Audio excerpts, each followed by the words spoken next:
Can creativity be taught?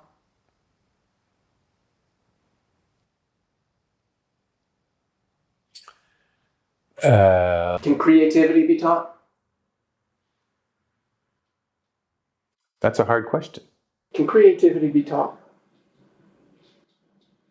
Can creativity be taught? Well, it's a good question. Can creativity be taught? Oh, wow. Wow. That's a really good question. I think it can be enabled, rewarded, and punished. Can creativity be taught? Yes, absolutely. I do it all the time. I believe so. It can be taught. Can creativity be taught? I think so. I do think so. I don't think it's a mystery, and I don't think it's, unless we're talking about freaks and geniuses. I do think creativity can be taught. Can creativity be taught?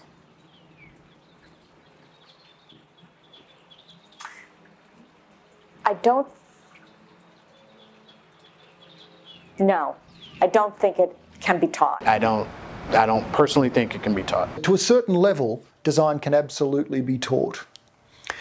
The difference between the designer that's going to lead design culture or start to do breakthrough work or open up a new paradigm and the rest of us who are just doing good design, therein lies a difference that is not so easily accounted for and maybe can't be taught.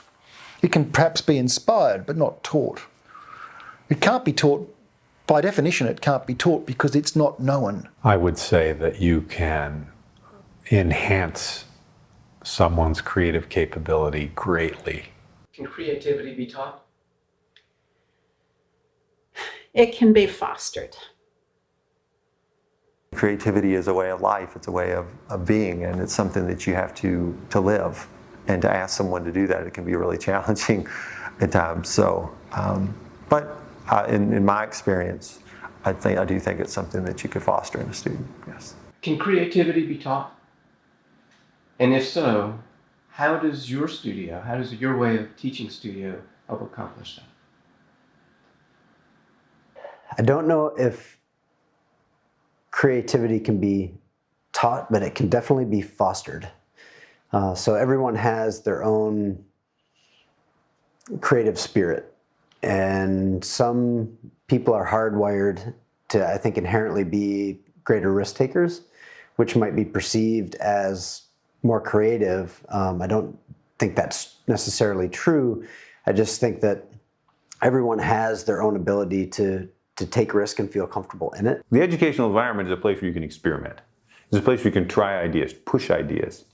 And if you don't have, and the way you know you've pushed ideas and you've really tempted new things is that you've failed dramatically.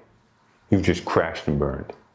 And I tell the students that I reward astounding failure. I mean, I don't want you to go timidly into disaster. I think you can enhance curiosity, which I think is a necessary component of creativity. So I think that studio education can help creativity blossom. It can also help people, they may be creative in a sort of, let's call it an engineering mathematical sense, and that they have a very deterministic and rigorous kind of approach to creativity. And I think studios can help sort of open up some of those people to a different kind of creativity. But it's not there in everyone. What is perplexing is there are some students that simply cannot do it. They understand the design process, but their facility for putting together those jigsaw puzzle pieces that keep changing is just not that high. They're just as intelligent as every other student in the studio, often more so, but they cannot spatialise it. They cannot translate their intelligence, their interpretation of the world, their feelings, their perceptions, things they can often articulate in language, but they cannot translate it into form. I think as a teacher, it's important to recognize where it is that people's aptitude and creativity is, and to foster it as far as it can go. I think all of us have it, at a certain level, and our whole growing up in childhood has contributed? I honestly believe that everybody is very creative. Just some people have suppressed it more than others. And the system we're in, the educational system we're in, tends to encourage the suppression of creativity. Creativity is a way of seeing and experiencing the world. So to try to teach someone that is very difficult, especially when you're getting a student at 18 years old that's experienced the world a certain way, and you're asking them to flip that on its head and do something different. I went to public schools, and in a lot of those environments, you are rewarded for conformity. You are really a lot of incentives for what people would call sort of a respectability politics, which is you need to act a certain way, talk a certain way to kind of fit in, right? So it's about access. So this idea of conformity, fitting in, access. And so design is like the opposite of that, right? That ability to take educated risk is really important to creativity, because if you're scared, it's awful hard to be creative when you're in fear. I think that overcoming that sense of fear can oftentimes happen as a result of putting it in their hands.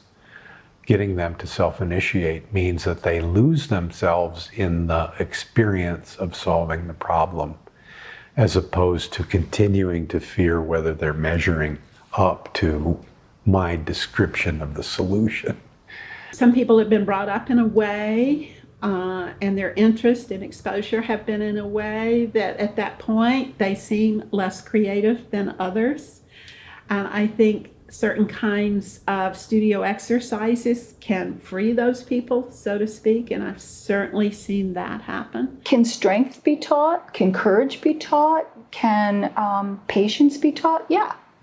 You do it by repeating certain practices. In addition to those habits that you're trying to establish in a way of thinking, there's also skills and strategies you can teach to students that will allow them to see the world differently, to allow them to see possibility. All kinds of exercises that are intended to increase creativity.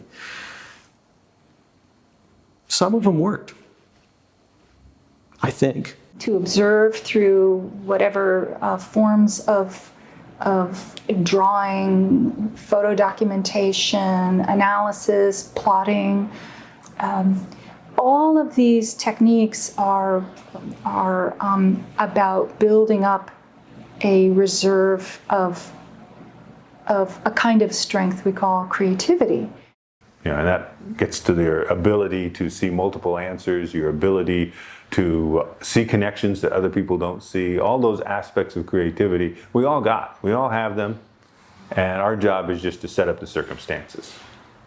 Once you create this nucleus, this purpose, a sense of discovery, the opportunity, and the rewards are clear, and they see people being rewarded for self-initiated creativity and synthesis of information into new patterns and new forms, which is essentially the definition of design, that you can motivate and greatly enhance people's ability and their capacity to create, for sure. But there are a number of students who are rewarded for conformity. And I think that they have an equal capacity of creativity, but they require a different environment for them to discover that that's something that's rewarded and not punished. So to bring it all the way back around, I think it's interpersonal in the sense of, you know, doing things informally that let them know that we want you to take risks. You're not going to be punished for the risks that you're taking. You're going to fail a lot, you know, and that's okay. That's why we're here. But by doing that, there's a reward on the other end. You can probably teach it, but you can certainly encourage it, reinforce it, and you know, sort of push people to improve on it. It's a debate that's probably going to be raging for forever as to whether you can do it or not. And some people would, you know, say that, you know, you're just born with it. So the student or the academic or the practitioner that can crack open that new territory has to find it from somewhere within themselves that most of us don't yet know about. So, but I don't think it's mystical. It's not God-given, as it were. I would say that based on 40 some years of observation, that everybody comes with a certain set of experiences. I do believe that there's innate talent. There is fundamental talent and curiosity about composing things. To take the park and ask what is the park of the 21st century and how do I create a landscape that captures all of our anxieties and concerns about what the world, about the Anthropocene and what the world has become and what we are as human subjects, that's a different story. You know, because that's then opens up, that then becomes an artistic, philosophical adventure.